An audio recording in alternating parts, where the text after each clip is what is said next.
Oi pessoal, meu nome é Gustavo Coelho, sou professor da Faculdade de Educação da UERJ, estou fazendo mais um vídeo, uma série de vídeos sobre questões que esse momento eleitoral vem me colocando e que de alguma maneira tem a ver com o meu trabalho e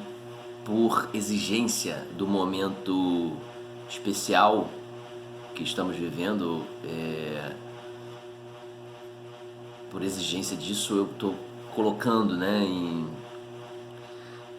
como desafio público, meu papel público de colocar, de requentar o meu estudo com as exigências do momento. Enfim, muita gente sabe que eu trabalho há algum tempo com algumas culturas de rua jovens que têm com a lei, com a regulação, com a regra, com a polícia, uma relação sempre conflituosa, tensa, sendo elas torcidas organizadas, os pichadores de rua, as turmas de bate-bola, os carnavais do Rio de Janeiro, todas elas, como todo mundo sabe, sempre no seu dia a dia, no seu cotidiano, tem um histórico, digamos assim, de relações conflituosas com a lei, de encarceramentos, processos, prisão,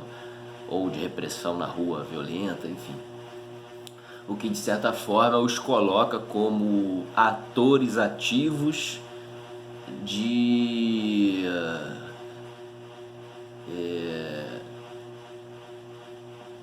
uma, digamos assim, de uma brincadeira que sempre acompanhou a humanidade, que é a brincadeira de colocar em xeque as regras sociais a quais estão submetidas todas as culturas, né? Freud chamou isso de o desamparo, né? Que é a estrutura, digamos assim, constante da relação do homem, do ser humano com as regras sociais, regras culturais sobre as quais ele está submetido, como uma relação nunca plenamente amparada, nunca plenamente equilibrada, com a qual ele está sempre em tensionamento e que, portanto, por um lado, a regra o reprime, o constrange, o castra, no vocabulário freudiano, e o torna, portanto, ressentido por ter a sua força vital, sua energia, sua pulsão, nos termos psicanalíticos, submetidos a um conjunto de regras, e ao mesmo tempo cria uma espécie de fronteira, uma espécie de contorno com o qual ele brinca de ultrapassar, né? Digamos que a juventude seria esse momento de brincar, de ultrapassar as regras, de sair de casa, de pular o muro, enfim, até a própria sociedade tem uma certa flexibilidade em dizer isso é coisa de jovem, especialmente quando são jovens de classe média e brancos, mas que de alguma maneira a gente sabe, digamos assim, muitas vezes não confessamente, mas a gente sabe que o ser humano brinca com as regras. E essas culturas se dedicam de uma maneira intensa com relação a isso, né? Desde o bebê, que você diz para ele não subir nas coisas, ele sobe, até esses casos mais gritantes. E aí, esse meu vídeo é para pensar um pouco os motivos pelos quais parte desses integrantes, dessas culturas, estão votando no candidato que representa a lei, que representa ou não que representa a lei, mas que representa a hipertrofia ou, digamos assim, o fetiche da plena adaptação dos seres humanos eleitos, escolhidos com a lei, que seria, digamos, o sonho do totalitarismo, é que os seres humanos dessa sociedade, os eleitos para os aceitos que sobrevivem nessa sociedade, não sintam o peso da lei, não estejam reprimidos com o peso da lei, não estejam ressentidos por estarem sob a lei, mas que tenham a lei dentro deles, né? E que seja uma coisa natural estar dentro das normatividades. E, de alguma maneira, o candidato que discursa nesse sentido tem recebido, por parte dessa juventude, um voto. Parte dela, não sou capaz de dizer se maioria, se minoria, mas eu encontro uma quantidade significativa. E é interessante pensar que como que você se identifica com aquilo que te reprime, né? No entanto, o candidato, a liderança que porta essa voz da ordem, ele tem também uma relação de brincar com as ordens de convívio social que, digamos assim, a figura do político está submetida, que entre outros termos, o decoro parlamentar, né? Digamos assim que o Bolsonaro, ele gera na gente e nessa juventude a sensação também de que ele faz o que ninguém faz, diz o que ninguém diz, que ele pode ter um lance, um gesto, uma atitude inesperada e que, portanto, também, assim como esses jovens que são vistos pela sociedade oficial como jovens criminosos, marginais, ele também a todo momento brinca de romper com as regulações, ainda que seja com as regras de bom comportamento, digamos assim.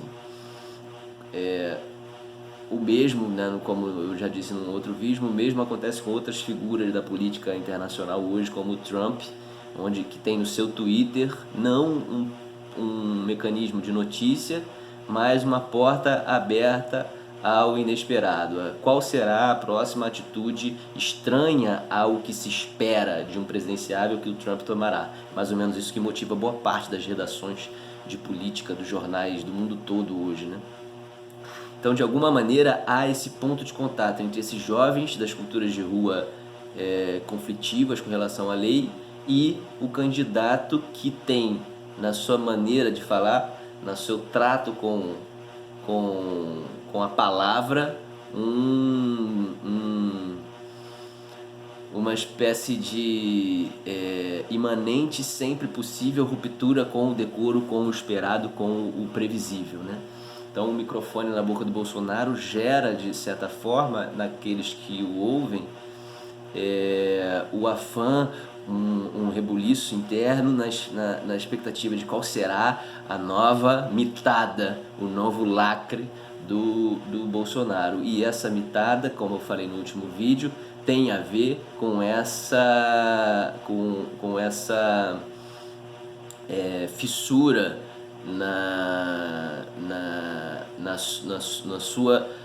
sua submissão a uma regulação de comportamento, né? E nessa performance de sequências de expressões indecorosas, ele deixa passar ali uma identificação do ser humano que, como Freud bem disse, necessariamente, com relação às regras, sempre tem uma relação,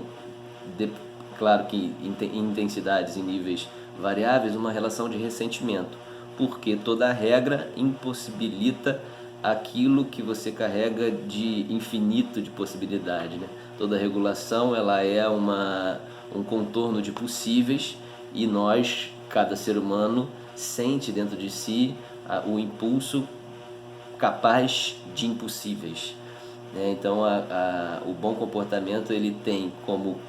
lado positivo a possibilidade da estruturação social e como lado negativo a impossibilidade de abertura a outra coisa, ao imprevisto, ao imprevisível, que é também uma experiência humana das mais necessárias, digamos assim, né? Então, me parece que, nesse sentido, esses jovens estão votando no reforço das fronteiras e das regulações e das legislações que na rua os dilaceram,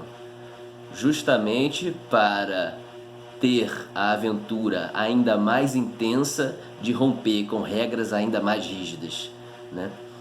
O que seria, de certa forma, também no sentido psicanalítico, um voto masoquista, né? Um voto no repressor, não para se